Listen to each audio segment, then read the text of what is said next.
My name is Ruby, and I came into this world as an apparent afterthought, 12 years after my eldest sister Sarah and 10 years after Emma.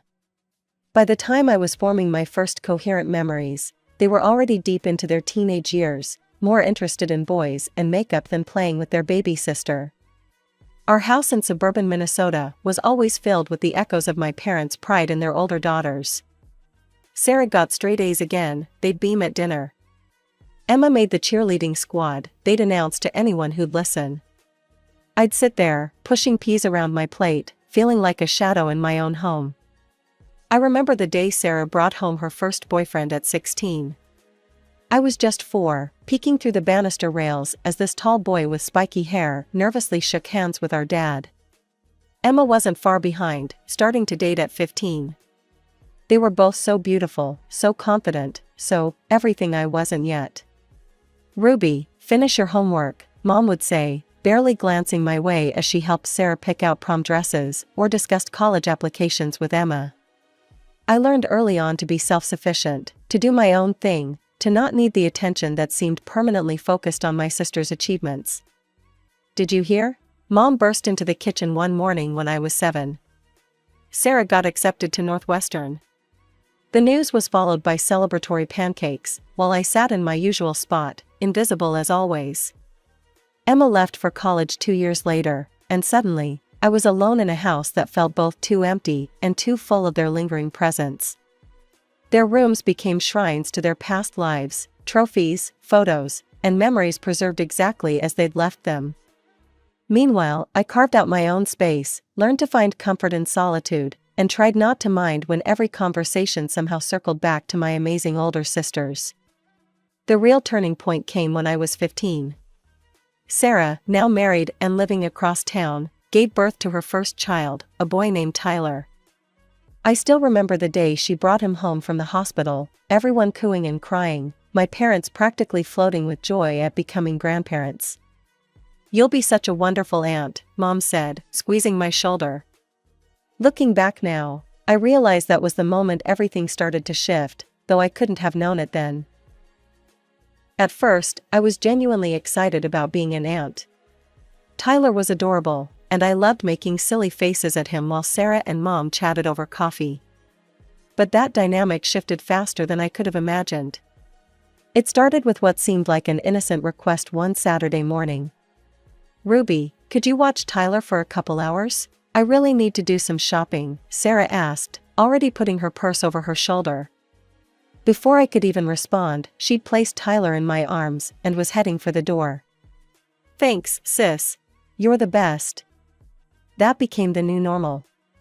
Every weekend, Sarah would show up at our parents' house, hand over Tyler, and disappear for hours. Sometimes it was shopping, other times it was lunch with friends or a spa day, always under the guise of needing a break from motherhood. "It's not fair," I complained to Mom one day after Sarah had been gone for 5 hours. "I had plans to meet Jenny at the mall today." Mom barely looked up from her magazine. "Family helps family, Ruby. Your sister needs this time to herself. You'll understand when you're a mother." I was 16 when Emma announced she was pregnant. "It's a girl," she squealed at the family dinner. While everyone celebrated, I felt a knot forming in my stomach. Sure enough, when little Sophie arrived, history repeated itself with a vengeance. Now my weekends were a circus of managing a 3-year-old Tyler and baby Sophie. Try helping a toddler build block towers while trying to keep a crying infant calm. It's not as fun as it sounds. And homework? Forget about it until they were both napping, if they ever napped at the same time. "Jason asked me to the movies tonight," I told Dad one Saturday, while bouncing Sophie on my hip and watching Tyler color on our coffee table instead of his coloring book. "Well, you should have thought about that before agreeing to watch the kids," he replied. I never agreed. "Nobody ever asks me." The frustration in my voice made Sophie start crying. "Lower your voice, you're upsetting the baby," Mom scolded from the kitchen. "And stop being selfish. Your sisters need this support." I started spending my free time in the school library, researching colleges. Not just any colleges, ones far away from home. I threw myself into studying, knowing good grades were my ticket out. Every A on my report card was one step closer to freedom. When my acceptance letter from Berkeley arrived, including a partial scholarship, I felt like I could finally breathe. But my family had other plans. The community college here has a great business program, Sarah suggested during what they called a family council, but I called an intervention. You could live at home and save money. And help with the kids, Emma added brightly, as if that was a selling point. I looked around our living room at their expectant faces, Mom, Dad, Sarah, Emma, and Grandma Rose, who'd been unusually quiet throughout the discussion. Actually, Grandma Rose's voice cut through the tension like a knife. I think Berkeley is perfect for Ruby. Everyone turned to stare at her. That program is exactly what she needs for her future career. And your grandfather's education fund will help cover what the scholarship doesn't. I could have hugged her right then. The family council ended with my parents and sisters shooting disappointed looks my way, but I didn't care. For the first time in years, I felt like I could see my future clearly, and it didn't involve being everyone's free babysitter. College life was everything I'd dreamed of and more. My dorm room became my sanctuary, my classmates became real friends, and for the first time in years, my weekends were my own. No crying babies, no sticky-fingered toddlers, just me and my choices. But you can't completely escape family obligations, especially during the holidays. I tried to visit as little as possible, but Thanksgiving and Christmas were non-negotiable. Mom would call weeks in advance, her voice thick with expectation. Everyone's asking about you, Ruby. The kids miss their aunt. The first Christmas break after I started college, I walked into absolute chaos. Sarah now had 2 boys, Tyler and his new baby brother Luke, while Emma had managed to add a boy named Max to her family alongside Sophie. But that wasn't even the half of it. Ruby, Aunt Janet called out the moment I walked through the door, immediately steering her twin 5-year-olds in my direction. The kids have been asking about you. No, they haven't, I thought. They barely know who I am. But before I could protest, Cousin Rachel's 7-year-old daughter attached herself to my leg, followed closely by Cousin Mike's 9-year-old son and 6-year-old daughter. Ruby, honey, Mom called from the kitchen, barely visible behind a mountain of dishes. Why don't you take the kids upstairs to your room? I'll bring up some snacks later. And just like that, I was corralling 8 children up the stairs, feeling more like a sheepdog than a college student.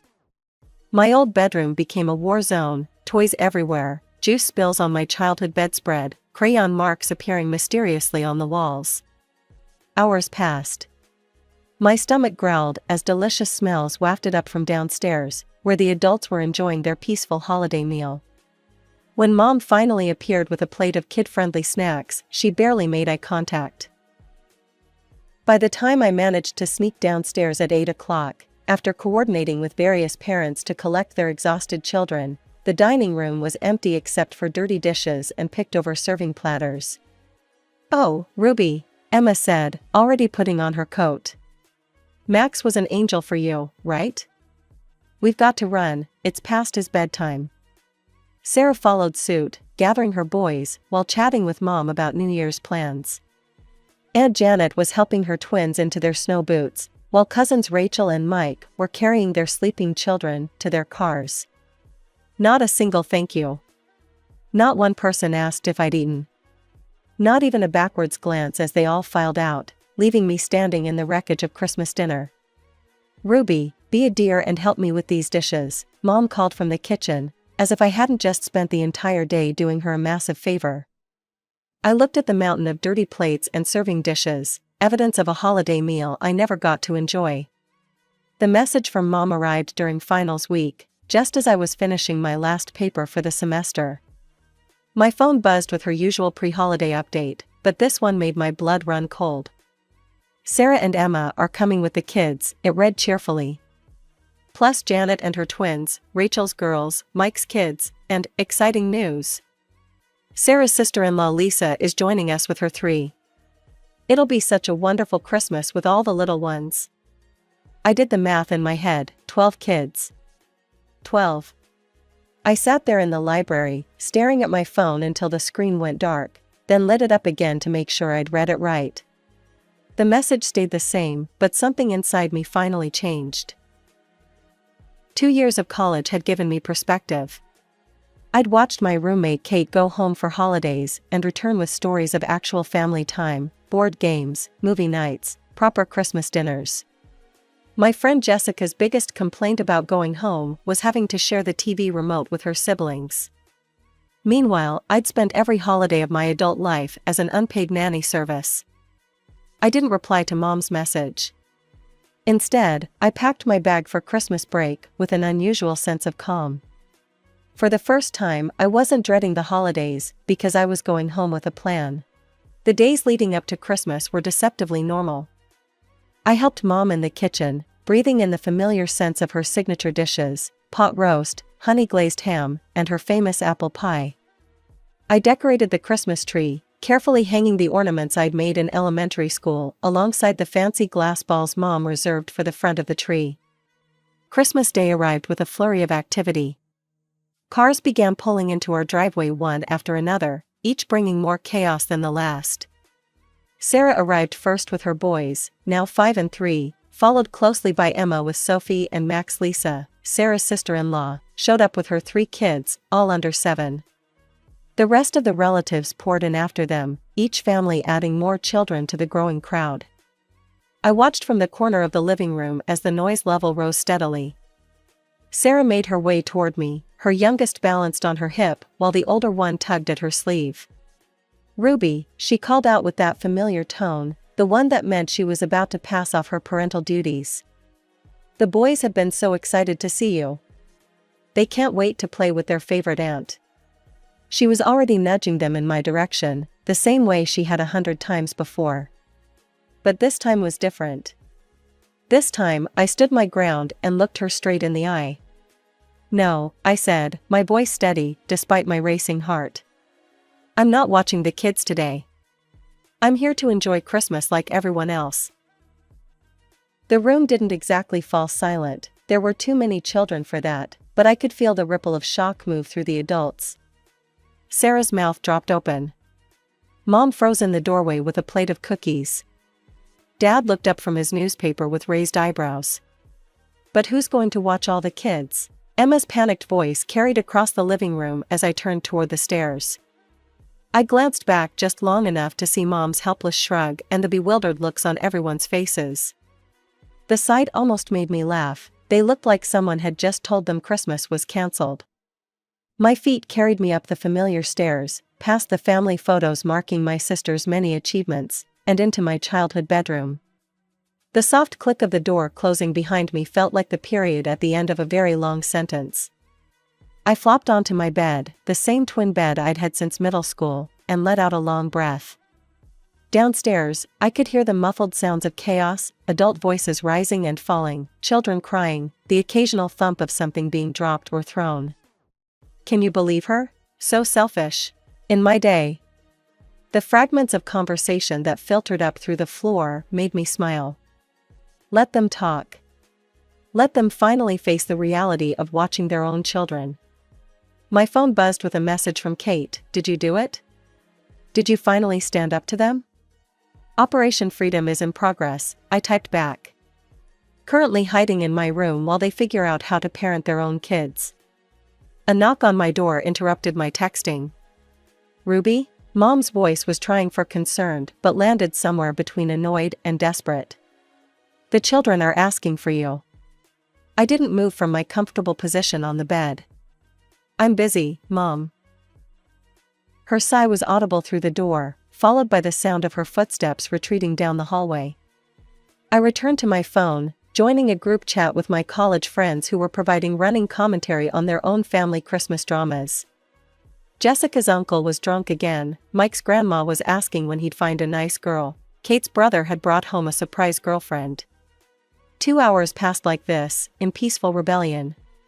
My phone buzzed constantly with messages of support from friends who'd heard me complain about holiday babysitting duty for years. The chaos downstairs eventually settled into a different rhythm, one that didn't include my participation. When I finally descended the stairs for dinner, you'd have thought I'd risen from the dead, judging by everyone's expressions. Aunt Janet actually dropped her fork. Cousin Rachel's mouth hung open mid-sentence. I scanned the dining room, noting Emma's conspicuous absence. Through the doorway to the living room, I could see her attempting to organize some kind of game with the children, her usually perfect hair coming loose from its elegant updo, a stain of unknown origin on her festive sweater. Taking my seat at the adult table, a first in recent memory, I surveyed the spread before me. Everything was still hot, still fresh, still waiting to be enjoyed. No lukewarm leftovers, no picked-over remnants, no half-eaten children's portions. I could feel the weight of disapproving stares as I filled my plate with Mom's honey-glazed ham, Aunt Janet's sweet potato casserole, and Cousin Rachel's famous green bean dish. The clinking of silverware against plates couldn't quite mask the tension in the room. I was halfway through enjoying my first proper holiday meal in years when Sarah finally snapped. She'd been watching me eat with the kind of intensity usually reserved for nature documentaries about predators and prey. "Well," she announced to the table at large, her voice dripping with sarcasm, "looks like someone's gotten a little too big for their boots at college. Seems they've forgotten all about sisterly duties."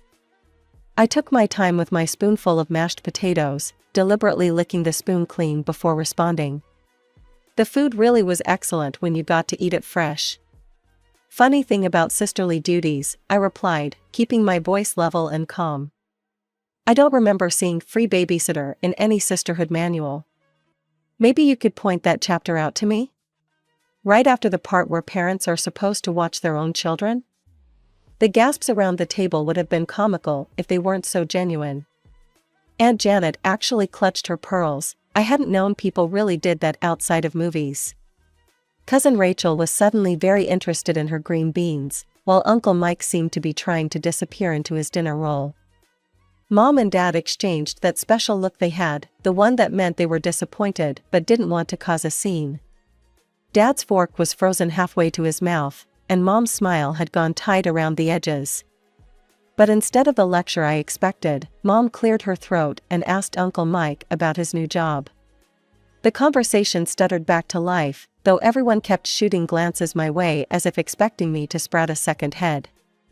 I just kept eating, savoring every bite of food that hadn't been picked over by tiny hands or gone cold while I changed diapers. About 20 minutes into dinner, Emma appeared in the doorway, looking like she'd been through a war. Her Christmas sweater was now sporting what looked like juice stains in addition to the earlier unknown substance, and her hair had completely escaped its elegant updo. "Sarah," she called, her voice carrying a hint of desperation. "Could you?" Sarah shot me one last withering look before pushing back from the table. The sisters exchanged places, with Emma practically collapsing into the vacated chair. She looked exhausted, the kind of bone-deep tired I'd been feeling every holiday for years. Emma filled her plate mechanically, but she couldn't seem to resist giving me the stink eye between bites. I met her gaze and shrugged, then went back to enjoying my dinner. After finishing my meal, including 2 servings of Mom's apple pie, a luxury I'd never been able to enjoy before, I quietly excused myself from the table. No one protested. No one asked me to help clean up. No one demanded I take a shift with the kids. Morning light filtered through the living room windows as I came downstairs, still riding the high of my peaceful Christmas evening. That feeling evaporated the moment I saw them, Mom, Dad, Sarah, and Emma, sitting in an obvious ambush formation. Sarah didn't waste any time. "What kind of performance was that yesterday?" she snapped, her voice sharp enough to cut glass. "Making us look like bad parents in front of everyone?" I sank into an armchair, surprisingly calm. "Performance? You mean me wanting to enjoy Christmas like everyone else? I'm just tired of being the unpaid, unappreciated babysitter while everyone else gets to have an actual holiday." "But you never complained before," Mom interjected, her brow furrowed with confusion. I couldn't help but laugh. "Never complained?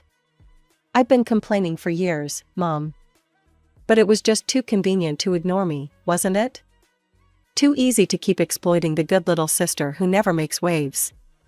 They all started talking at once, their voices overlapping in a chorus of accusations and reminders of sisterly duty and family obligation.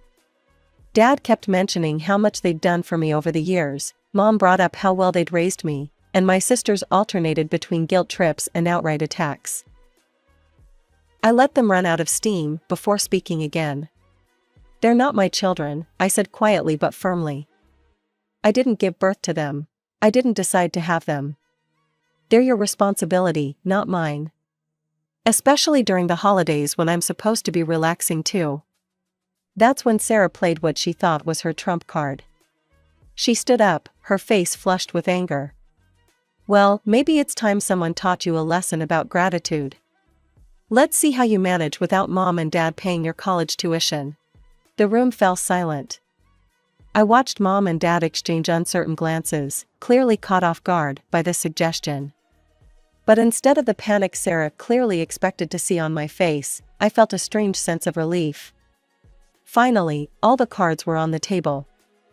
I stood up slowly. Actually, Sarah, Grandma's been paying my tuition from Grandpa's education fund, you know, the one he set up for all his granddaughters? The same fund that helped put you through nursing school and Emma through business school? And even if that wasn't the case, I have a partial scholarship. Plus, unlike some people, I'm not afraid of working to support myself. Without waiting for their response, I turned and walked upstairs. It took me less than 10 minutes to pack my bags. I'd gotten good at traveling light over the years. As I came back down, Mom and Dad started calling after me, their voices a mixture of anger and panic. But I was done talking. I walked out the front door, letting it close behind me on their protests and recriminations. The winter air bit at my cheeks as I headed to my car, but I barely felt it. The drive back to campus was oddly peaceful. As the miles between me and home increased, I systematically blocked their numbers: Mom, Dad, Sarah, Emma. Each tap on my phone screen felt like breaking another link in a chain I hadn't even realized was weighing me down. My dorm room welcomed me back with its blessed simplicity: no toys scattered across the floor, no sticky fingerprints on the windows, no constant background noise of children demanding attention. Just my books, my laptop, and my own thoughts. January passed in a blur of new classes and quiet weekends. February brought snow and a blessed lack of family drama. I threw myself into my studies, made plans with friends, and for the first time in years, felt like I was living my own life instead of existing in the margins of everyone else's. Then, one cold Saturday morning in late February, I looked out my dorm window and saw them, Mom, Dad, and Emma, standing in the parking lot, looking uncertain and out of place among the students rushing to and from classes. My first instinct was to pretend I wasn't home, but something in their body language made me pause. They looked different.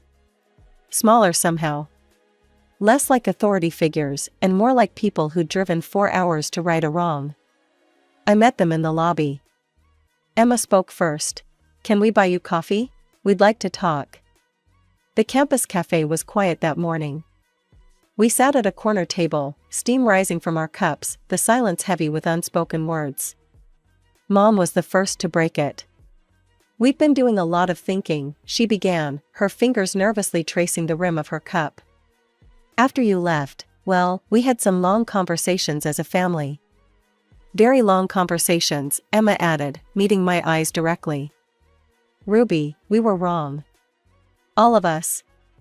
We took advantage of you for years and called it family duty to make ourselves feel better about it." Dad cleared his throat. "We didn't realize, or maybe we didn't want to realize, how unfair it was. You deserved your own holidays, your own time. You deserved to be treated like an adult, not the family babysitter." I took a long sip of my coffee, letting their words sink in. "What about Sarah?" Emma sighed.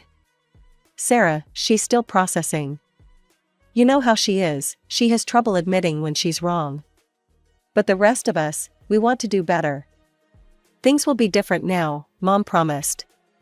"No more pushing the kids on you. No more expecting you to give up your holidays. We want you to come home because you want to, not because you're needed for childcare." I studied their faces, the sincerity in Mom's eyes, the regret in Dad's expression, the openness in Emma's posture. "Okay," I said finally. I believe you. That evening, after they'd left, I unblocked their numbers. Within minutes, I had a text from Emma, "Miss you, little sis. For real this time." The following months brought a new normal. I visited home some weekends, and it was actually pleasant. When Emma brought her kids, she watched them herself or hired a babysitter. Mom stopped trying to orchestrate family bonding moments that always seemed to end with me in charge of a pack of children. Sarah and I still haven't spoken. Sometimes I see her posts on social media, pictures of her boys growing up so fast. Part of me hopes that one day she'll realize what she did wrong, that she'll reach out first. Until then, I'm at peace with the distance.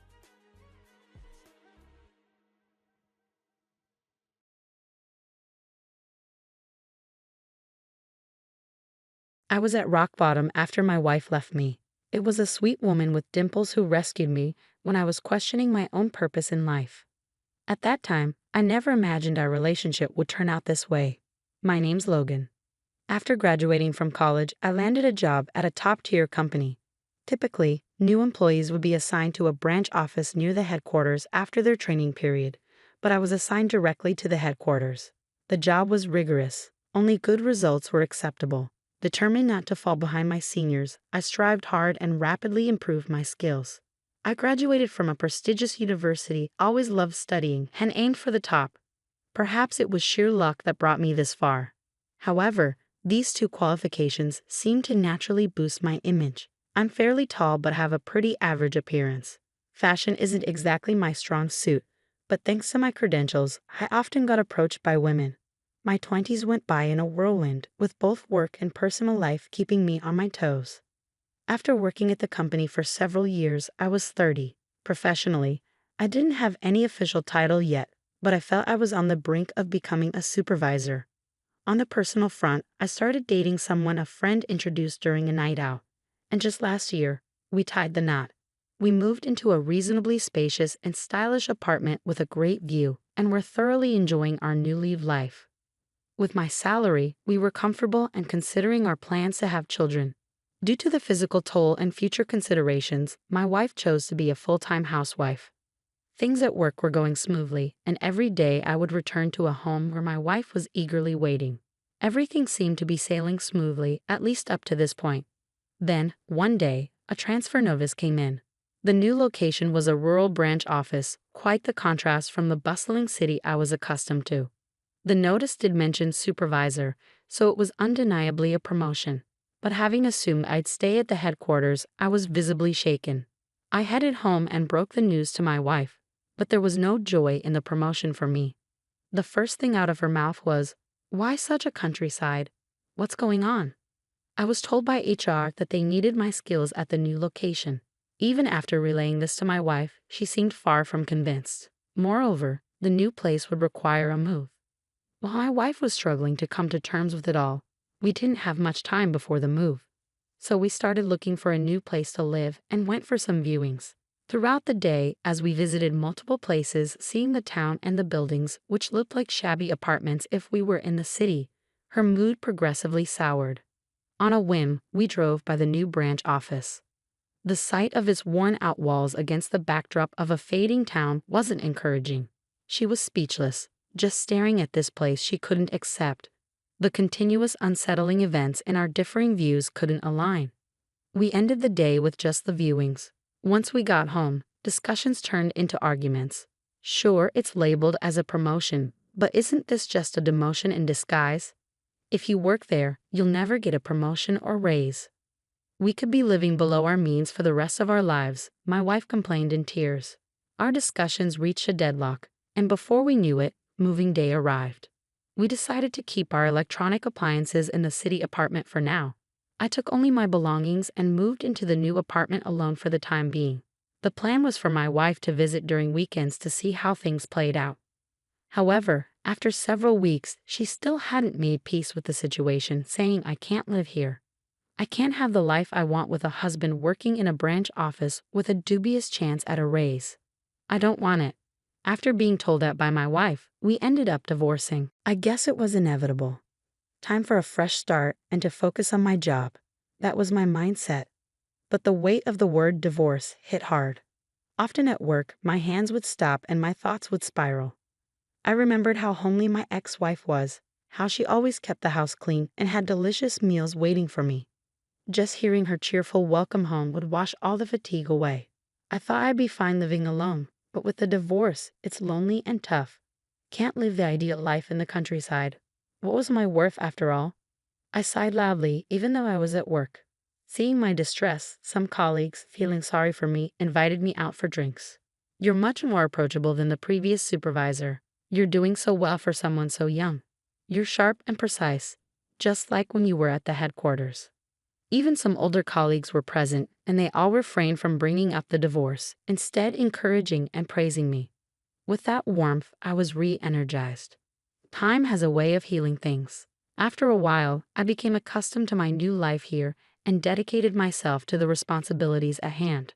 Around that time, our branch was scheduled for an occasional inspection. "Logan, long time no see. I'll be here for the week, so let's work well together." Hearing that familiar voice and turning around, I was met by Sarah, a former colleague from the headquarters. Though Sarah is younger than me, her fearless determination is well recognized, making her an adept career woman, especially in the field of inspections. She has the demanding task of traveling to branches nationwide, constantly on the move. Still, Sarah never complains and takes on her duties with unwavering stamina. I've always held her in high regard. "Sarah, have you been well?" I couldn't help but feel a sense of camaraderie. My voice grew louder with happiness. "Oh, my apologies, I should address you as Miss Connor here, right?" Given our current positions, Sarah now held a higher position than I did. After straightening up, I greeted her again, to which she replied with a playful chuckle. "Don't be so formal." She then nudged me with her elbow just like she used to. When Sarah laughs, adorable dimples form on her cheeks. When it comes to inspections, everyone tends to get a bit tense, but thanks to Sarah's charming demeanor, the atmosphere always settles into a comfortable state, allowing everyone to work as usual. It's quite remarkable. That night, I decided to go out to dinner with Sarah. She was staying at a hotel nearby, and since she was planning on dining out, she asked for restaurant recommendations. Even though it was just the two of us having a meal, our conversation was mostly about work. In such a relaxed setting, we could discuss matters we wouldn't have time for at the office, making the time fly by fruitfully. As our meal and conversation neared their end, I noticed Sarah glancing at her watch. "I'm sorry, we've been here quite a while, haven't we? We should probably head out. Your wife might be getting worried," said Sarah as she began to prepare to leave. Seeing the look on my face, she tilted her head in confusion. "Well, the thing is," I then shared with her that I had gotten divorced. I went into the reasons as well, and as I spoke, Sarah listened attentively, nodding from time to time. She then casually remarked, "You know, with your capabilities, I'd expect you to be back at the main office soon." Surprised by her candid statement, I asked, "What do you mean?" Sarah responded, "It's probably a temporary placement. Once you've turned this branch around, I bet they'll want you back at headquarters." Her tone made it sound like a given.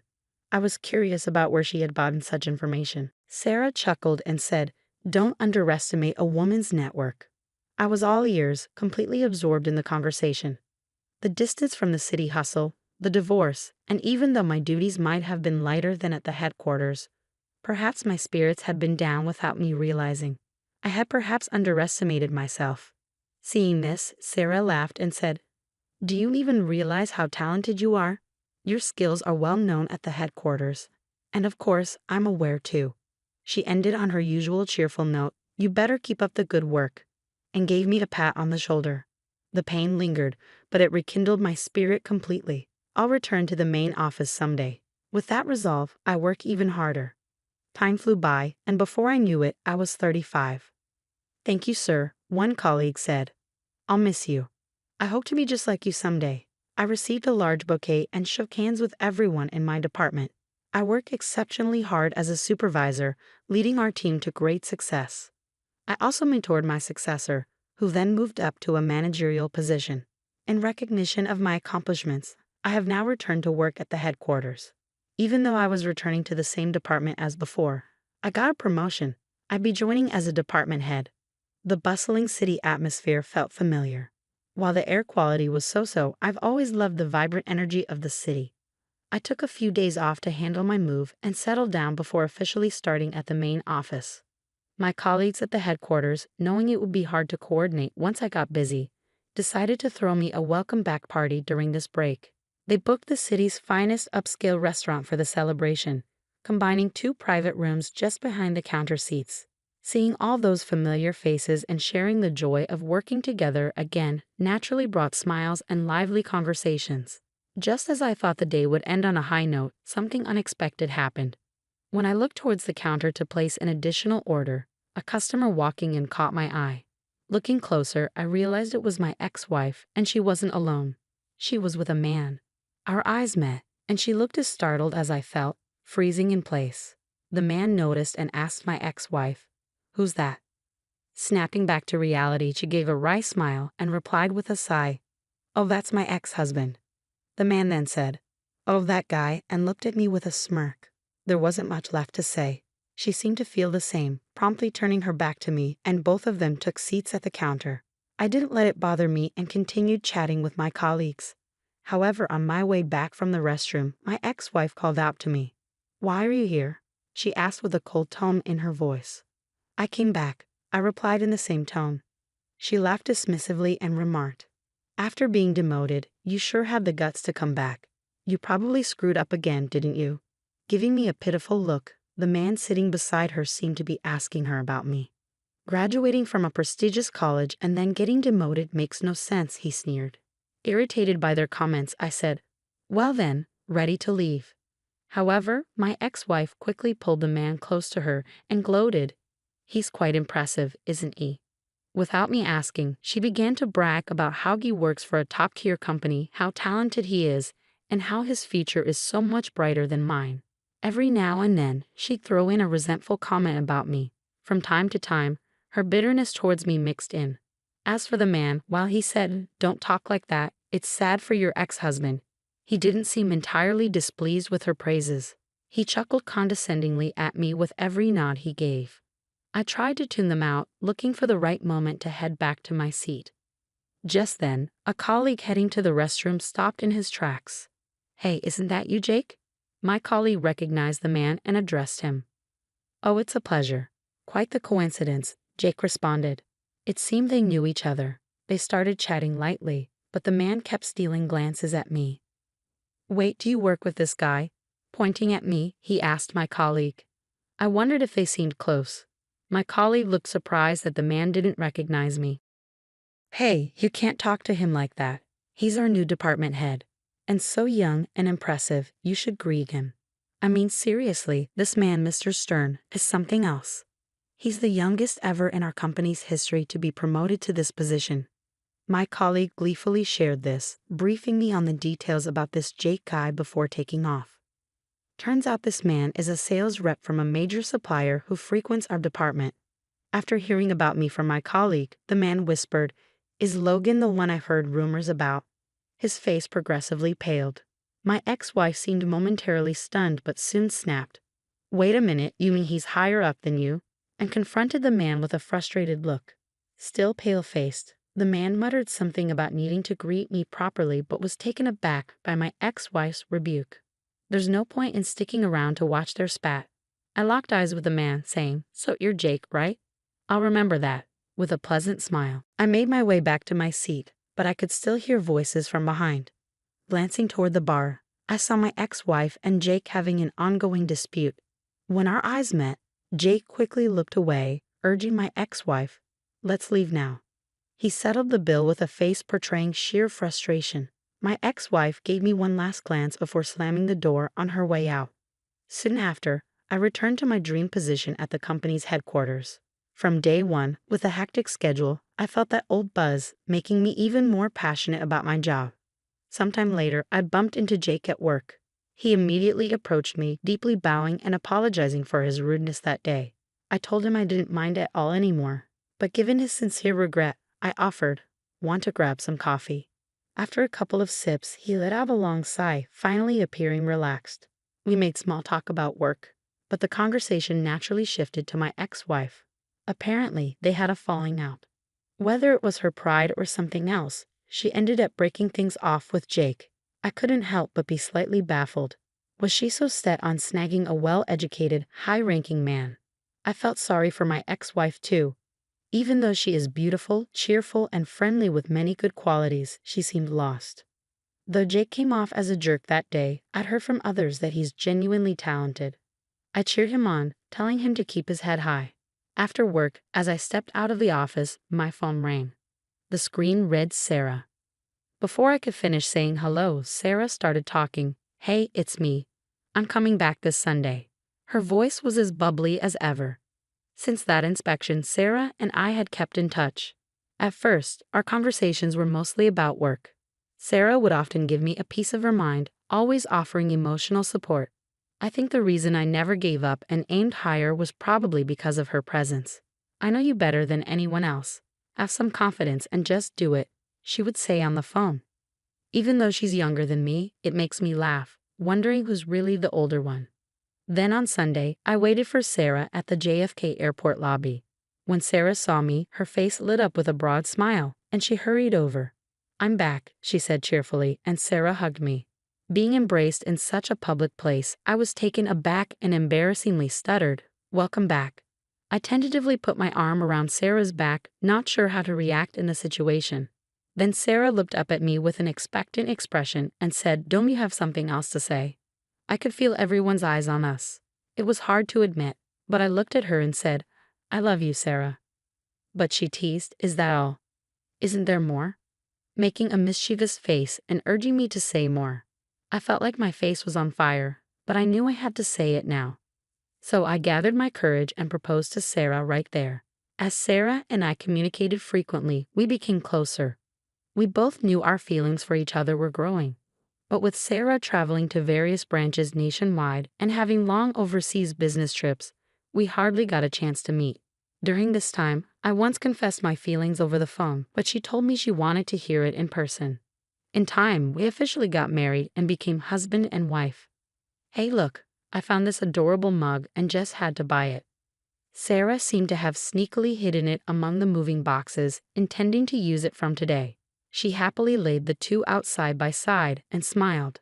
The new apartment we got for our life together with Sarah has a high-rise view, making me feel even more motivated. She wanted to settle down and had expressed her wish to retire early from her job. But they didn't want to let go of such a valuable employee. After taking a short break, she decided to work part-time at the headquarters.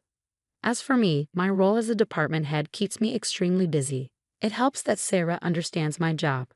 She's good at supporting me and has been a tremendous help. "Come on, put your back into it and have a great day." Sarah playfully smacks my back as I head out. I think she treats me a little rough, but when she does this, the day goes strangely well. "I'll be off now. Take care, Sarah," I tell her, and as I leave, I can't help but notice how her dimples make her smile even more endearing.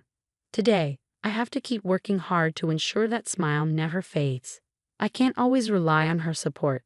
This new chapter of our life is bound to be busy, but I remind myself never to take my wife for granted.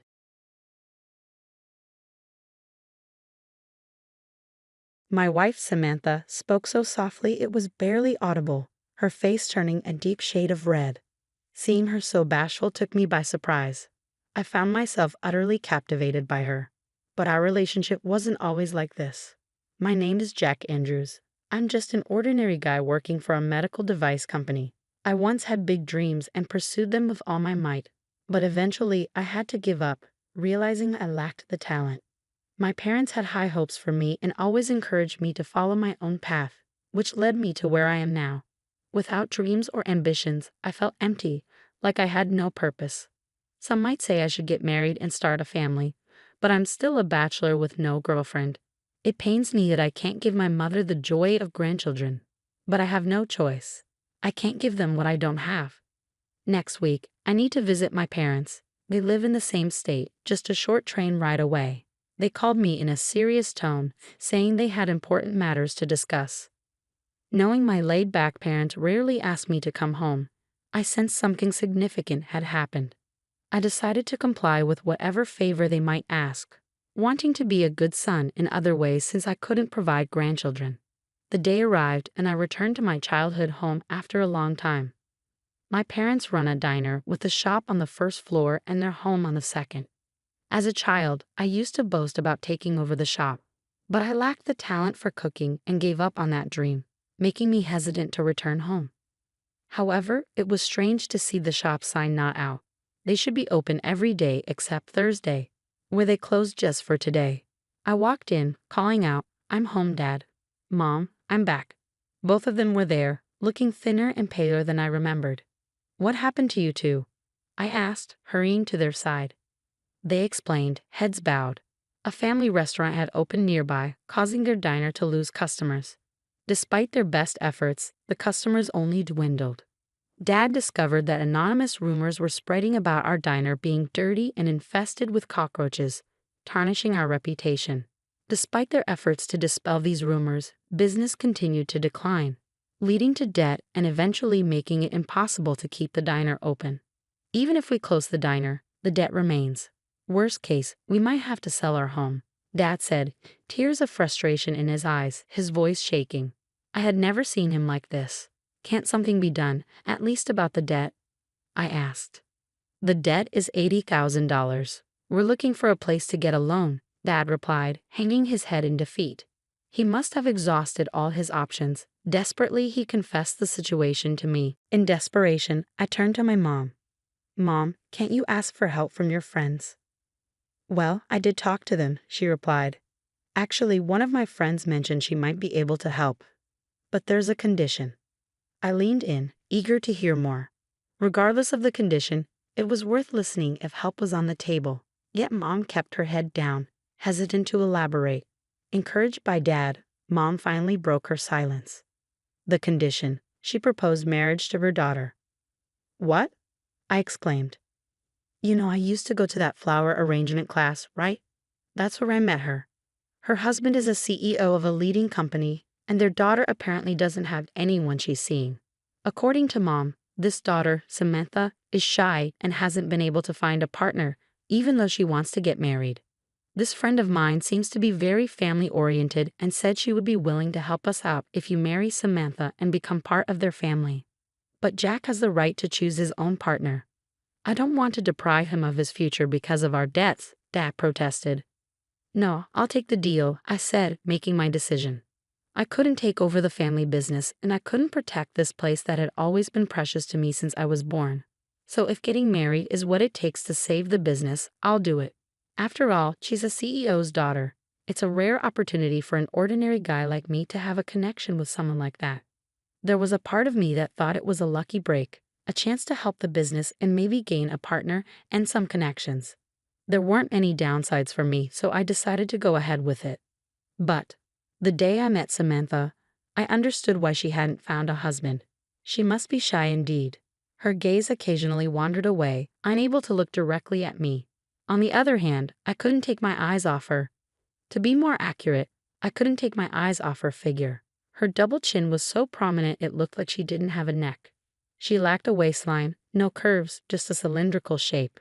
If I were to compare her shape to something, it would be to a certain blue, round-shaped robot from the future. I don't like to criticize people's appearances, but I have to admit she made a strong impression. If you asked me if I wanted to marry her, I'd say no without hesitation. But I wasn't in a position to say that right now. "Nice to meet you, I'm Samantha." "I'm Jack. Pleasure to meet you." Samantha shyly responded and made her greeting. I nodded in response, and after some discussion, we officially became engaged. A month later, we got married and officially became a couple. There was some discussion about living together, but marriage was a non-negotiable condition for repaying the debt. I had no reason to refuse. Perhaps understanding the situation, Samantha suggested that we don't force ourselves to live like a typical married couple but come together in our own way. So we ended up sharing a bedroom but not a bed. The so-called wedding night has not yet taken place. With Samantha's physique, sharing a bed would honestly be a squeeze. We were both used to living alone, so it was a bit awkward at first. But it seemed that Samantha had always aspired to be a typical wife. "Good morning. I tried making breakfast. If you like, please have some," she said just before I left for work. Samantha, who had gotten up early, had prepared breakfast. Chicken soup, fish, and omelette. A hearty meal. The aroma of the food tickled my nostrils, stimulating my empty stomach. This is delicious. Even though I quit, I once aspired to be a chef. I have a discerning palate for food, so I can say with confidence Samantha's soup is truly delicious. And it's not just the soup. The seasoning of the fish is just right, and the omelette, its color, shape, and taste, are all perfect. The quality is as good as any restaurant. This is amazing. It must have been tough to make breakfast of this level, right? It's delicious, I said, engrossed in my breakfast. Samantha's face gradually turned red. I'm glad, I said, feeling a swell of pride. Be confident. I'm a diner's owner's son after all. Samantha, you're a great cook. With that, I finished my meal, not hiding my genuine opinion. Samantha shyly hid her face behind the tray she was holding. Well, I've never served my homemade food to anyone before. I'm happy though. She appeared extremely shy, and seeing Samantha genuinely happy was adorable. They say don't judge a book by its cover, and that might be true. Samantha, aside from her looks, has a very playful and adorable personality. She's so domestic that you forget she's a CEO's daughter, and she almost flawlessly manages household chores. Except, it seems that she's not very good at doing laundry. The other day she ended up turning all my shirts blue. She seems to still be getting used to sorting by colors. I'm sorry. They've turned completely blue, haven't they? I've made that mistake before too, I said, trying to comfort her. A mistake that would depress me if I had made it somehow becomes forgivable when Samantha does it. I slowly fell in love with Samantha. At first, I wasn't sure what was going to happen. But by the time we had been living together for 6 months, I knew. One day, Samantha came home crying. What am I going to do? The doctor said I might not be able to have a baby one day. I can guess why. I don't necessarily expect us to have children, so don't cry so much, I tried to console her. But with my current figure, you won't be able to hold me, Jack, she said, choking up. Emotionally, I am perfectly able to love Samantha. But it's pretty tough with her 200-pound figure. While I was struggling for words, Samantha seemed to make up her mind, looking at me determinedly. I decided I'm going on a diet. I want to live a long life, and I want children. Also, I want to walk proudly by your side, Jack. I can't stop Samantha when she says this while blushing. Samantha made up her mind, and thus she began her diet. Exercise is good for health, so I also joined her in the effort. I was just starting to worry about my waistline. I suppose I've put on some happy weight, it can't be helped. Samantha's cooking is too delicious. We went jogging together before work and walking every night. But as expected, it's not easy to keep up. I can't do it anymore, Samantha whined. I won't spoil you, I said firmly. This was a promise between me and Samantha. If she felt like giving up, I would be there to support her. So when Samantha looked ready to give up, I proposed something. Hey Samantha, I have a suggestion. What is it? How about we buy a dress? Here's my idea. I will buy the dress that you want to wear the most right now, and you will work hard on your diet so that you can wear that dress. It's easier for people to have a goal in front of them. That might be a great idea. I've never worn a dress before, Samantha said, getting on board with the idea. Additionally, we decided to separate our bedrooms. This was because Samantha wanted to do stretches and yoga at night. If I'm being watched, it's embarrassing, she said. When she makes a request like that, who am I to refuse? And so Samantha continued to put forth great effort. Half a year later, by the time we had been married for a year, Samantha had become astonishingly beautiful. I hadn't realized it because she was overweight, but she originally had a good figure. With her chest and butt standing out and her waist slimmed down, Samantha, now with a great figure, looked like a different person. Her weight dropped to the goal weight of 117 pounds, and Samantha came running to me beaming with joy. Jack, I'm going to try on that dress today. Really? I'm going to change in the bedroom. Wait for me here, Samantha said, heading to her bedroom. Come to think of it, for the past year, we hadn't slept in the same bed, had we? With the way Samantha is now, we could probably share a bed. In fact, isn't this the first time I've been allowed into her bedroom since she lost weight? Thinking like that, it felt almost like our wedding night. After all, Samantha had always strictly kept me out of her bedroom. It's your first time in my room, isn't it? She teased. Hey, I'm looking forward to our first night. My heart skipped a beat, wondering for a moment if I'd accidentally voiced my thoughts. As if she had read my mind, Samantha laughed. I'll be changed in a moment, she said and shut the bedroom door. After a year together, we were comfortable enough to joke around like that, but her shyness hadn't changed. Just before she shut the door, I caught a glimpse of her blushing ears.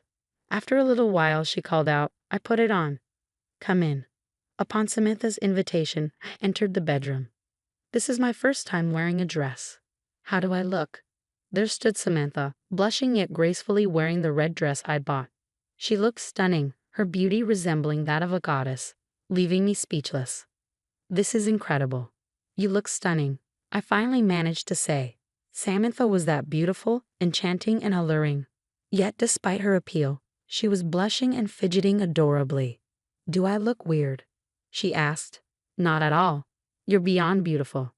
Really? Truly? Yeah, I'd rather not have you walk around outside like that, though. Upon hearing that, Samantha chuckled happily. Oh, stop it, but I'm flattered. I'm just telling the truth. I mean, what if some strange guy comes over? I muttered, a hint of anxiety in my voice. Samantha, in all her beauty, smiled. In that case, you'll protect me, won't you? Her blush was so very Samantha-like, and I chuckled in response. I resolved in my heart to protect Samantha at all costs and gently closed the bedroom door. From then on, time continued to pass. Welcome. Believe it or not, I took over my dad's restaurant. Quitting my job and paying off the debt was one thing. But it was no easy task to bring a reputation-damaged restaurant back to life. But now we transformed into a popular restaurant with lines from the morning. Jack, take this to table 5. Got it. Samantha, how's the meal for table 8? It's almost ready. Yes, it's Samantha in the kitchen now. When I explained the situation of the restaurant, Samantha said she wanted someone to try her cooking given the lack of popularity. Jack, you praise my cooking, right? That gave me confidence. To be honest, I was convinced that if Samantha cooked for the restaurant, it would surely succeed. That's how much I trust Samantha's cooking skills. She's always loved cooking. She even admitted to gaining weight from eating too much of her own cooking. That's actually an ideal skill for running a diner. Even though the customer traffic had dwindled, it wasn't zero. I pleaded with our regulars to try Samantha's cooking. Her culinary skills were soon recognized and customers started to return. In fact, some people even come in daily to eat. I help out in the kitchen, but primarily I handle the management and front of house work. Creating a place where Samantha can fully utilize her talents, that's my job. I'm home. The restaurant door creaked open around the evening. It was still early for dinner, so there weren't many customers. Into this quiet scene entered a boy carrying a backpack. Welcome back, Jake. Dad, I'm hungry. Ask your mom to make something. Yes. The elementary school boy who just walked in is Jake, our son. Actually, after Samantha's successful diet, she got pregnant and gave birth to a healthy baby boy. Mom, can you make something? Oh, you really ate a lot, didn't you? Just wait a bit. Our son, nagging for food because he's hungry, calls out to the kitchen. Watching the scene, I can't help but smile. Right now, I'm happy. I have my loving wife, my adorable son, and I get to live with them both in the restaurant I've always wanted to protect. Samantha and I.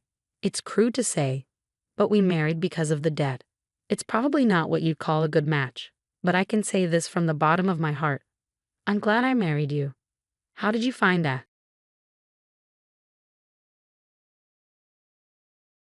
Scott came home with a somber expression. What happened? I asked, nearly spilling the tea I was drinking. His company's performance had been poor recently, and I knew there were major personnel changes due to restructuring, but I never imagined it would hit Scott directly. Still, I think it's important to support him in times like this as his wife. Well, I guess we just had some bad luck. Times are tough, but I'm working too, so don't worry, I responded cheerfully. My name is Catherine. I'm 50 years old and currently working full-time in the back office. I live with my husband, Scott, who is 2 years older than me, my high school sophomore daughter, Julia, and my 72-year-old mother-in-law, Ethel. Ethel and I don't always see eye to eye, but since I'm working outside the house, we only see each other when I'm home, so I've decided not to worry about it. I told my daughter, your dad is a bit down because of the demotion, but try to act normally around him. However, Scott started to vent his frustrations on me. It's often said that people vent their frustration on those closest to them, those they trust the most, and indeed, all of it was directed at me. The next day, As I was cleaning the hallway during my day off, he passed by and suddenly said, "You've put on weight since we got married, haven't you?" Huh? Well, I am 50 after all. Even the gynecology pamphlets say that women tend to gain weight around menopause.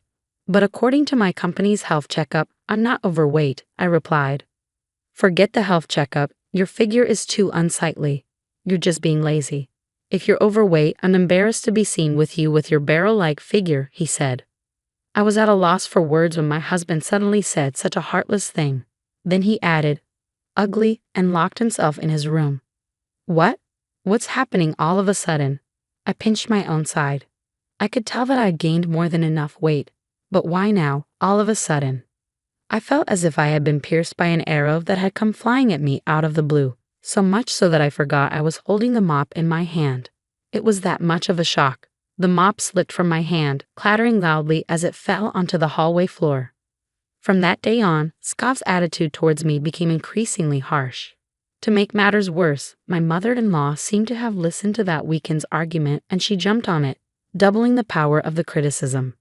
As I was climbing the stairs with a laundry basket, intending to hang the clothes, my mother-in-law descended from the second floor. No, she didn't descend, she just waited at the top of the stairs. She'd remark things like, "Oh, how awful. If only you weren't so fat, we could pass each other on the stairs. I wouldn't have to wait here because only one person can pass due to your obesity." Furthermore, when I served fried chicken for dinner, she'd say, "Isn't this what's making you fat?" and would remove my plate. She'd suggest that the three of us who aren't overweight should eat my portion. My gynecologist told me after middle age, you either get fat or you lose weight, but my mother-in-law was on the thin side. She was skinny like a dried-up tree. But I was still able to tolerate her petty harassment. Such nuisances had been commonplace, so I was somewhat used to it. What really pierced my heart was my husband's behavior. Since that incident, my husband Scott stopped talking to me. There was no thank you or that was delicious, even when I served him breakfast. He'd just silently eat and then get up. He'd silently enter and leave the bathroom. We still shared the bedroom, but he just turned his back and played with his smartphone. I couldn't stand being treated as if I were invisible. One night in the bedroom, I gathered my courage and asked, "Hey, did I do something to deserve being ignored?" He responded, "Not really, but I just don't want to talk to anyone other than humans. I don't want to be seen as a family with someone this fat. If you care about me, lose some weight." I was disheartened by his words, but it's inevitable after middle age and you know it, right?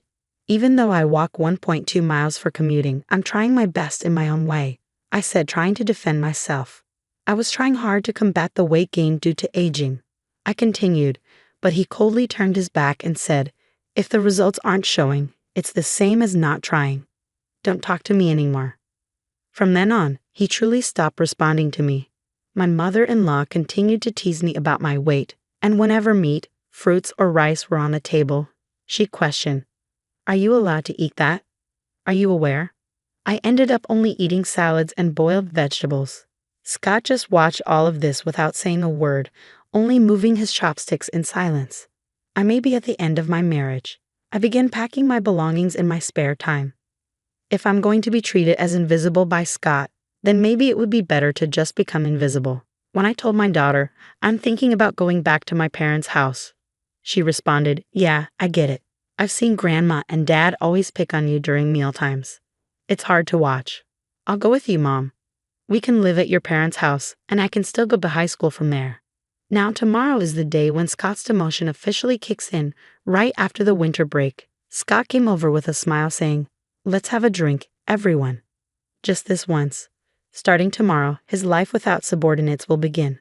I wonder if he finds that unbearable. But by this time, I've lost the will to go along with it. Even his plastered-on smile is irritating. Let's have a nightcap during dinner. I'll make wine spritzers," Scott said. This might be the first time he's spoken to me since the day after the announcement of his demotion. He added, "Julia can have juice, and I'll make a wine spritzer for you too, Catherine." He placed the prepared wine spritzers at 3 spots on the table. Strange why all of a sudden, when Scott turned his back for a moment to look for the TV remote, I sniffed the drink he had made. What?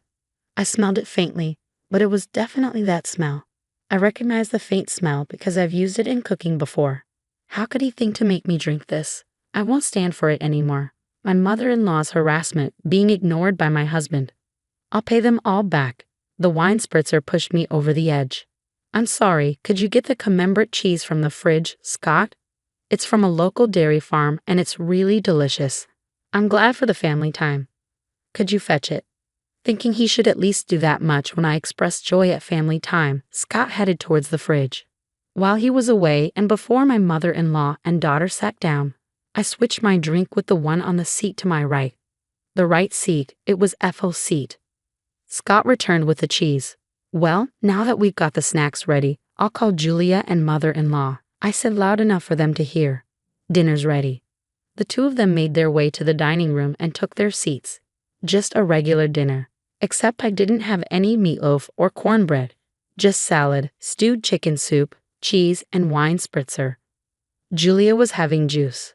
Let's eat, Julia said, breaking the silence. Scott and my mother-in-law remained silent. I sipped on the wine spritzer Scott had made. He was watching me closely. I smiled and said, "Yeah, it's good." Huh. Scott murmured something under his breath, but I ignored him. I dug into the salad and then took another sip of the wine spritzer. Suddenly, a beam of red liquid shot out from my mother-in-law. It reminded me of Godzilla's fire breath. Wait. What, Grandma? What happened? My daughter stood up in surprise. Some of the liquid splashed on her salad. Did you choke? Are you okay? Julia grabbed a towel and quickly returned, but as she handed the towel to my mother-in-law, who wiped her mouth, she gasped. What? What is that? Grandma, your mouth, it looks like spicy cod roe. My mother-in-law began to freak out. Hey you, he put it in my drink. She shrieked and lunged at me. I coldly brushed her hand away. It wasn't me. Scott made it. Being brushed off and hearing that Scott was responsible for the drink must have been quite a shock. What?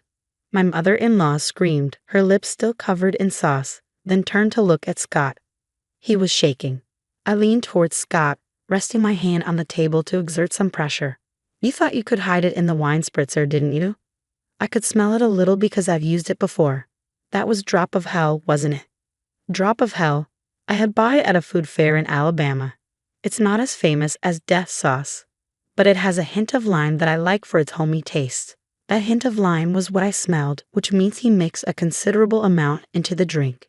My mother-in-law must not have noticed due to the smell of the wine spritzer or thought the lime smell was part of the flavoring. That's probably why she drank it. But regardless, this was a seriously malicious prank, extremely vicious.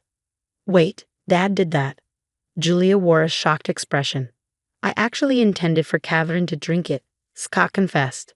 You should exchange it with yours. My mother-in-law, frothing at the mouth, also wanted to push it onto me. No way am I switching to that dangerous drink, I said in a low voice, maintaining my pressure on Scott. Then I cornered him. Explain why on earth you thought of doing something so outrageous. He replied, you were staying chubby, and spicy food boosts metabolism, so I thought I'd make it. Wow, that's pathetic. What a lame excuse, I laughed sarcastically. Did he really think that explanation would be acceptable? Utterly embarrassing. Pressured, my husband hesitated and slightly moved his chair back. I'm not crazy. This is a legitimate reason to support your diet. Here, exchange this with your cup and drink it. I made it for you. I closed the distance. My husband retreated. What are you saying?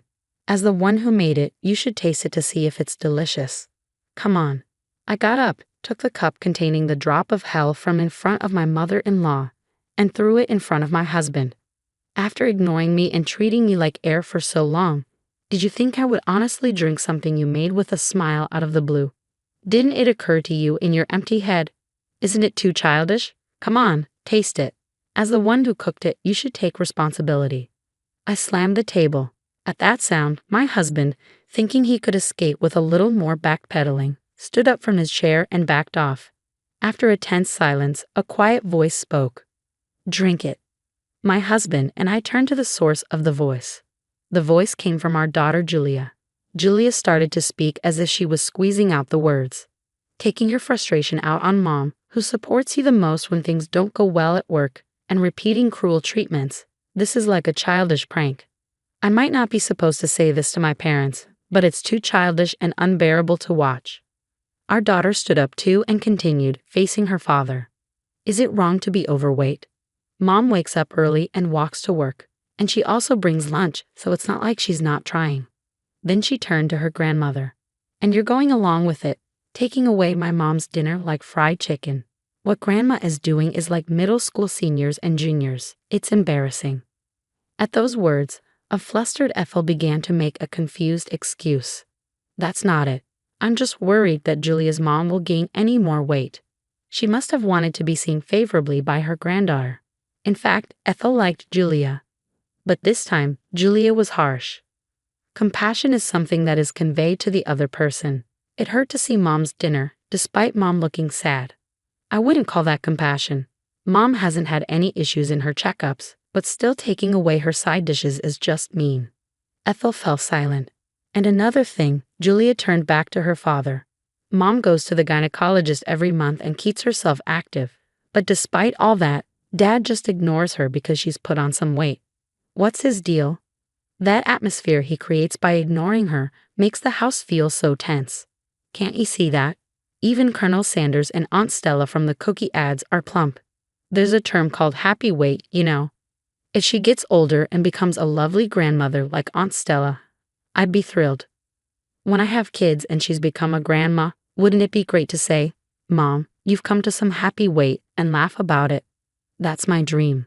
Could you please not ruin it for me? Her gaze was cold as ice as she spoke matter-of-factly. However, her words warmed my heart like hot milk with cookies. It was a pathetic sight to see a father scorned by his own daughter. And one more thing. She directed her words at her father. If you're going to ignore someone because of the weight gain due to aging, you should realize that with your thinning hair, you could easily be overlooked yourself. The tension was palpable at the dinner table. Her biting words had brought a chill to the living room, making it feel so cold you'd think even a banana would freeze. It seemed she had said all she wanted to. After a sigh, she turned to me. That's enough, Mom. It's time to let it go. It will be better for you. Her words took me aback. It would be better if I let go. That's right, you should let it go. As I said earlier, my dream is to see you holding my child, saying you've gained some happy weight and laughing. For my sake, I want you to be happy because that's part of my dream. So please let it go. Be happy and fulfill my dream. Her words filled my heart. Every single thing she said made me so happy that I didn't care about being ignored by my husband, the fat shaming from my mother-in-law, or the drink issue. Warm tears streamed down my cheeks. Yes, you're right. My vision blurred with tears. Hurry up, Mom. She patted my back and gave me a gentle push. Okay. I went to the kitchen and brought back a document I had been hiding for some time. What? My husband let out a startled exclamation. After about a month of being ignored, I started thinking I have my bags packed. Let's each go our separate ways. I presented the divorce papers with only my name written on them. I just wanted you to lose some weight. If you had slimmed down as I asked, I would have been content. I only realized it was venting after Julia pointed it out, but since you didn't lose any weight, I thought I'd torment you more. I didn't mean for this to happen. My husband began to panic. It's on those who didn't notice until things got serious, and what they're so upset about is incredibly childish. My daughter Julia retorted sharply. Living without her adorable granddaughter is no joke for my mother-in-law. In a panic, my mother-in-law Ethel interjected. Hey, Julia. You want to keep living with us, your grandmothers, don't you? In a voice as soft as stroking a cat. To this, Julia said, I decline. I don't want to breathe the same air as people who act like middle schoolers anymore, shutting down Ethel's plea. Hold on. Okay, I got it. I'll taste it, as you say. I'll take responsibility as the one who cooked it. Scott picked up the glass placed before him and gulped it all down at once. Just like Ethel earlier, Scott spewed a stream of red liquid from his mouth, resulting in striking lobster-like lips. There, see. I took responsibility, right, Julia?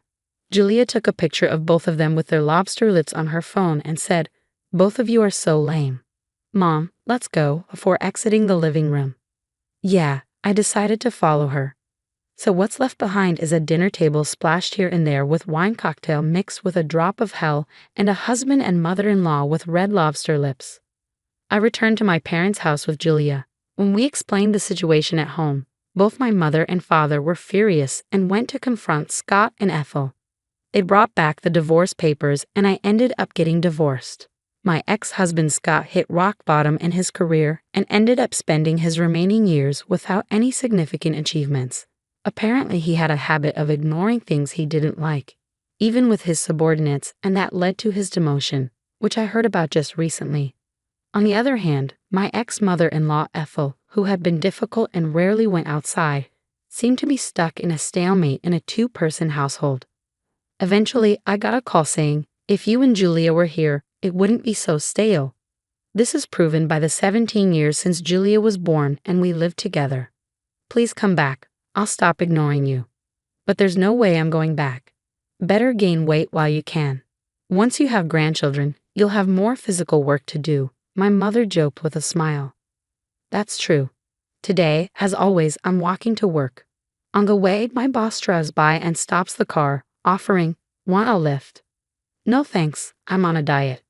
Just get in, Catherine. Yes, I found a new boyfriend. Both of us have been divorced once, but because of that, we've both been through a lot and understand each other well. Dieting is good and all, but it would be a problem if you're late, he says while driving. I've never been late before, I respond, puffing up my cheeks. He glances my way and prods my puffed up cheek with his finger. Give me the time you saved by riding in the car today for our conversation, he says, ever the talkative boyfriend.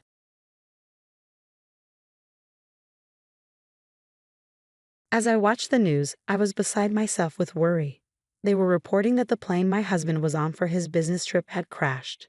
No matter how many times I tried calling, I couldn't get through to him. Please pick up, I whispered desperately. Then, as usual, I received an email from my husband saying, "Just landed." Oh, thank goodness. But my relief was short-lived when the news anchor stated, "There are no survivors." Huh? How can that be? Wasn't the plane safe after all? My name is Kathy. I live with my husband Tyson of 5 years and our daughter Julie, who's about to turn 3. I quit my job when I got pregnant and am now a stay-at-home mom. Julie has gotten past her terrible twos and has recently started to be a big help around the house. Those terrible twos were tough, but now I'm enjoying parenting without the stress as my relationship with my daughter grows stronger. Life with Tyson, however, has become somewhat dull lately. He's barely home except to sleep, maybe because he's so busy with work. Sometimes he comes home smelling like women's perfume, which makes me wonder if he's been to a club or something. With all the sudden calls to work and weekend shifts, he hardly has any time to spend with Julie and me. Does Daddy not like me anymore? She would murmur, and I would hug her tight and stroke her head gently. Of course not, sweetheart.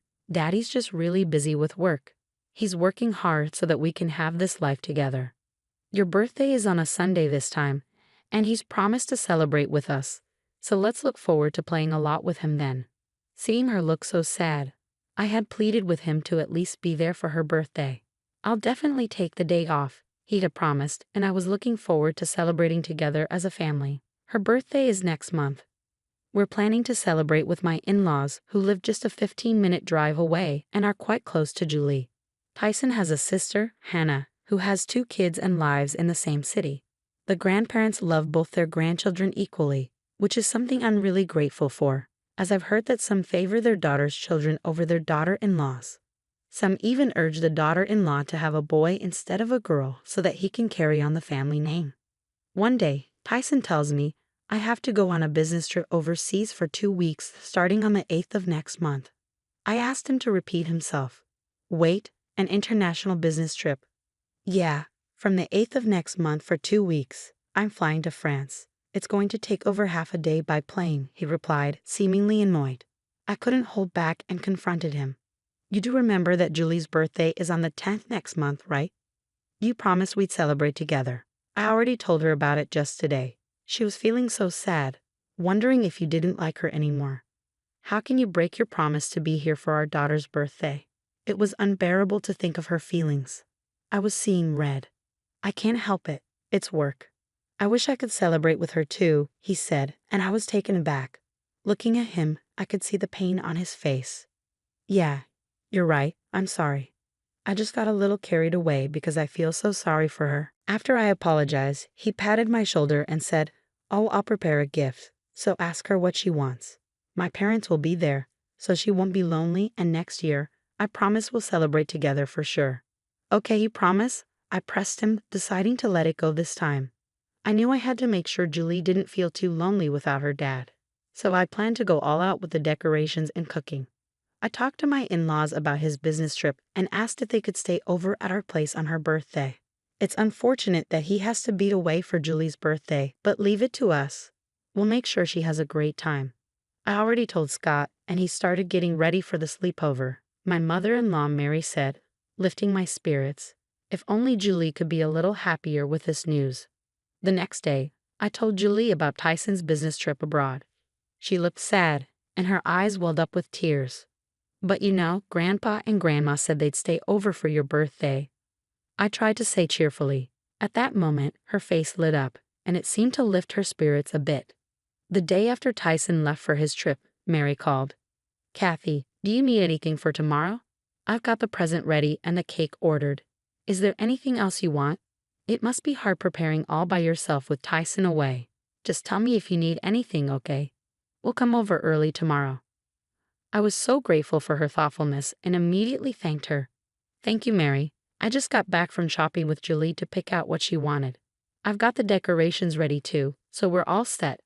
Thanks for the presents and the cake. It's no problem at all. It's fun to choose these things. Scott has been fidgety for a week now.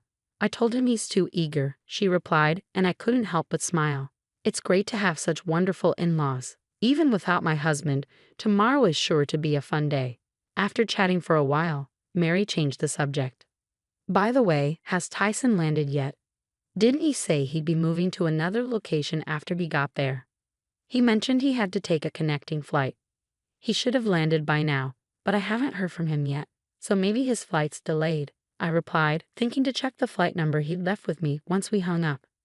Just then, her voice trembling, she said, Kathy, was he flying to France? I sensed something was wrong. Yes, but why?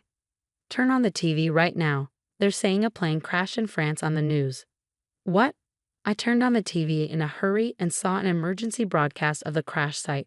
I was so shocked that I dropped my cell phone. I heard Mary scream and quickly picked it back up. Stay calm, Kathy. We still don't know it's his flight. You're right, I replied, though I was overwhelmed with anxiety. What if something had happened to him? While I was worried, the news anchor delivered the unbearable truth. It was the same aircraft model that my husband was on. Mary, that's Tyson's flight. What? What do we do, T. Tyson? I collapsed on my knees, feeling my mouth go dry as tears streamed down my face unbidden. Kathy, Mary's loud voice pulled me back to reality. Stay strong, Kathy. We don't know what's happened to Tyson yet. Try to get in touch with him. I'm on my way over right now, so stay calm, okay, honey? Okay. After hanging up with her, I immediately called Tyson, but all I heard was the hollow sound of the ringing tone. Please no, this can't be happening. Why won't he answer? I thought desperately. I typed a text to him, asking, Are you okay? Clutching my phone tightly, I stared at the screen until, to my relief, he texted back, Just landed. Oh, thank goodness. Tears of relief overflowed as I started to reply to his message. It was then that I heard these words from the TV I had left on. There are no survivors. Huh? No survivors? How can that be? That was supposed to be the same type of plane Tyson was on. I couldn't stand it anymore, so I stopped texting and made a phone call instead. But I couldn't get through it all. Why isn't he answering the phone? When I switched to text messages, I finally got a text back from him. Oh, I just got to the airport and there's a lot to do, like picking up luggage. Seriously, he's not even thinking about how worried I am. I was getting increasingly agitated, a mix of anxiety and anger building up. The news said your plane crashed. I was so worried. Just pick up the phone for a second. Let's do a video call so I can see your face. I'm safe. The crash wasn't my flight. I'll call later. I have to get moving now. He sent such a carefree text. After that, no matter how many texts I sent, he didn't reply. How can he not see how worried I am? Well, at least I was able to confirm he's safe, but my mood completely soured when Mary called. I just called Tyson's company before heading over. They said he's on extended leave. They were like, business trip abroad. It didn't seem like they knew what I was talking about. Her words made me realize everything. So that's it. The long business trip to France was a lie from the start. Had I ever felt such hatred toward my husband since we got married? Mary, I decided to tell her about everything. About him hardly ever coming home, showing no interest in the family, returning with the smell of women's perfume on him. I had been reluctant to suspect infidelity just because of the perfume scent and tried not to think about it. But now that he's taken a long leave and lied about a business trip, infidelity was the only thing that made sense. Mary was openly furious with my conclusion. That idiot son of mine. It's us who were foolish to worry. Kathy, come over to our house. It must be tough to be there with just Julie. I decided to take her up on her offer. Once the move settled down, Mary and Scott apologized to me again.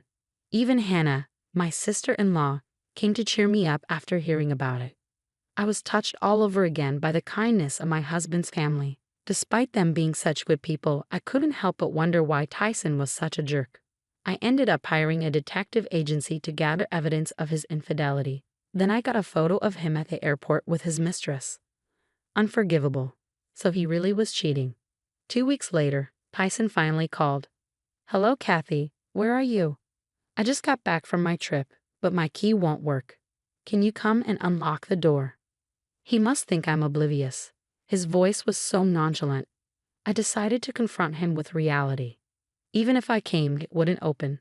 I don't have a key, and even if I did, the old locks have probably been changed by now. What? Changed? What are you talking about? You're Kathy, right? I could tell he was flustered over the phone. We've moved out. I can't be a family with a cheating man who goes on an affair trip on her daughter's birthday. What are you talking about? My anger was rising as he played dumb. You think I don't know? I know everything. That you took a long leave from work. That you didn't go to France but the Maldives instead. Calm down, Kathy. There's some mistake. All right, there was a colleague who took a long leave. Maybe you're confusing me with him. Are you kidding me? You think you can fool me with that? I've been underestimated, that's for sure. Well, yeah, of course you've been claiming overtime, working on weekends, all while cheating. I couldn't contain my anger and raised my voice. Deep down, I wanted to lash out and hurl insults, but I was so overwhelmed with emotion that simply stating the facts was all I could manage. I'm divorcing you. You're definitely going to pay alimony and child support. Then I heard him shout, "Wait, what now?" I snapped back, and he stammered in response, I'm sorry. I did have an affair, sure, but it was just for fun. The truth is, Kathy, you're the only one I love. That makes me sick, I retorted, hearing his voice fade as if vanishing. My words seemed to have an effect, but I had more to say. Nice acting job. But how can I take seriously the words of a man who ditches his daughter's birthday for a cheating getaway? Did you think saying it was just for fun makes it excusable? Cut the crap. I'll never forgive you or your mistress. His tone shifted sharply to irritation as he retorted, I'm here apologizing and you're giving me attitude. Who do you think provides the lifestyle you're living? If we divorce, you're the one who's going to suffer. Stop making a fuss about an affair, and enough with the birthday nagging. Is it really that important? Then my sister-in-law, Hannah, snatched the phone from me. Who would want to stay with someone who can't even cherish his own daughter's birthday? Hannah, why are you with Kathy? He seemed surprised by her sudden involvement, but that wasn't the end. There were more surprises to come. I'm here too, Mom. I'm here as well, Dad. At this point, I revealed our ruse to Tyson. We figured he'd call once he realized he couldn't get in the house, so we were all waiting. Julie was with Hannah's husband. Then Scott shouted, "You're no son of mine. Don't ever think of stepping foot in this house again." Mary and Hannah began their onslaught one after the other. Your stuff is stored in the shed. Get it if you need to. If it's not gone by tomorrow, I'm throwing it all out. Tyson, how could you do this to Kathy? Disgusting. The worst. Don't ever come near us again. No, just wait. I'm sorry. I don't know what came over me. I apologize, so please don't say such things. His family's words clearly wounded him. He sounded like he was about to cry, desperately pleading, but nobody was willing to forgive him. I yelled at him, "Don't you understand how unforgivable it is to be cheated on just because you had a whim? You've been cheating for a long time. Don't you dare lie to me at this point. Enough with your cheating, jerk. If you don't agree to divorce, I'll take you to court." He panicked at the mention of court and quickly agreed to the divorce. The next day, Tyson showed up at his parents' doorstep to apologize, but all he got were cold stares. Unable to stand it, he took only the bare essentials packed in the shed and left. Afterward, I demanded a lump sum and damages from him and his mistress. Once the mistress realized she'd been caught and faced with a demand for damages, she dumped Tyson. "I've left Tyson, so forgive me," she pleaded, but I had no intention of dropping the claim. She ended up taking a job in the night industry because of her debts. My husband, unable to bear the shame at work, chose to resign. However, he needed money for the alimony and child support, so he's now working all day with no time to play. Meanwhile, I'm still living with my in-laws. They continue to treat Julie and me with kindness, just as before. I hope to repay their goodness someday by doing everything I can to the best of my ability.